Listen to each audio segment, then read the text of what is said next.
नमो बुद्धाय। गौतम बुद्ध कहते हैं, घृणा को केवल गैर घृणा से ही दूर किया जा सकता है। तो चलिए, क्रोध और गुस्से के ऊपर आपको एक कहानी सुनाऊंगा, कालयाखिनी की कहानी। सावत्थी में जेतवन मठ में निवास करते समय बुद्ध ने यह श्लोक एक महिला के संदर्भ में कहा था, जो बांझ थी और एक बच्चे को जन्म देने में सक्षम थी। एक बार एक गृहस्थ रहता था जिसकी पत्नी बांझ थी। एक बच्चे को जन्म देने में असमर्थ होने और इस डर से कि उसका पति और उसकी सास उसके साथ दुर्व्यवहार करेंगे, उसने अपने पति के लिए दूसरी महिला से शादी करने की व्यवस्था की। लेकिन दो मौकों पर जैसे ही उसे पता चला कि दूसरी पत्नी गर्भवती है, बांझ पत्नी ने उसे खाने में नशीला पदार्थ मिलाकर दे दिया, जिससे उसका गर्भपात हो गया। अपनी तीसरी गर्भावस्था पर गर्भवती पत्नी ने बांझ पत्नी को बताए बिना इसे अपने पास रख लिया। लेकिन जब इसकी जानकारी उसे हुई तो उसने दोबारा गर्भपात करा दिया। आखिरकार दूसरी पत्नी की प्रसव के दौरान मृत्यु हो गई। अपनी मृत्यु से पहले वह अभागी महिला नफरत से भर गई थी और उसने बांझ पत्नी और उसकी भावी संतानों से बदला लेने की कसम खाई थी। इस तरह झगड़ा शुरू हो गया।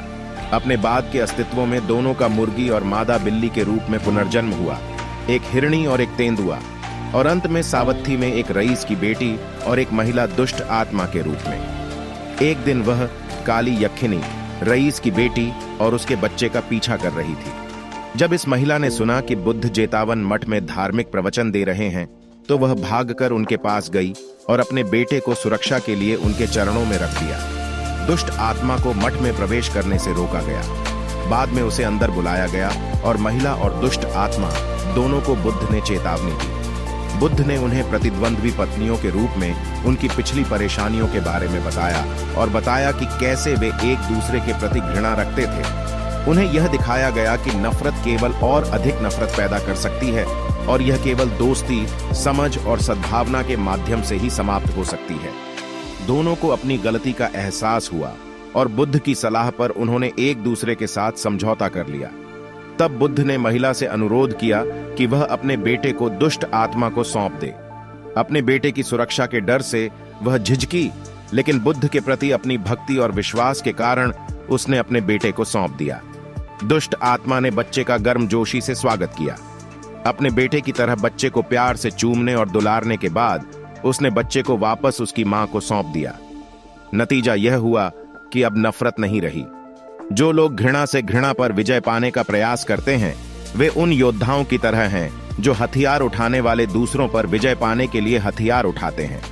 इससे नफरत खत्म नहीं होती, बल्कि उसे बढ़ने का मौका मिलता है।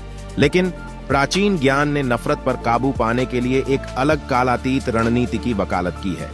यह शाश्वत ज्ञान घृणा का मुकाबला गैर घृणा से करना है। घृणा के माध्यम से घृणा पर विजय प्राप्त करने का प्रयास कभी भी घृणा पर विजय पाने में सफल नहीं होता, लेकिन गैर घृणा के माध्यम से घृणा पर काबू पाने की विधि शाश्वत रूप से प्रभावी है। इसीलिए उस विधि को शाश्वत ज्ञान कहा गया है। इस श्लोक में प्रकट सिद्धांत स्पष्ट है। झगड़े कभी भी झगड़ने से खत्म नहीं होते। आगे के युद्धों से युद्ध कभी खत्म नहीं हो सकता। शत्रु का बदला शत्रु से लेने से शत्रु कभी समाप्त नहीं होता। क्रोध, शत्रुता, झगड़े और युद्ध को त्याग कर ही इन बुराइयों को रोका जा सकता है। मित्रता, क्षमा करने और भूलने से ही शत्रुता समाप्त होता है।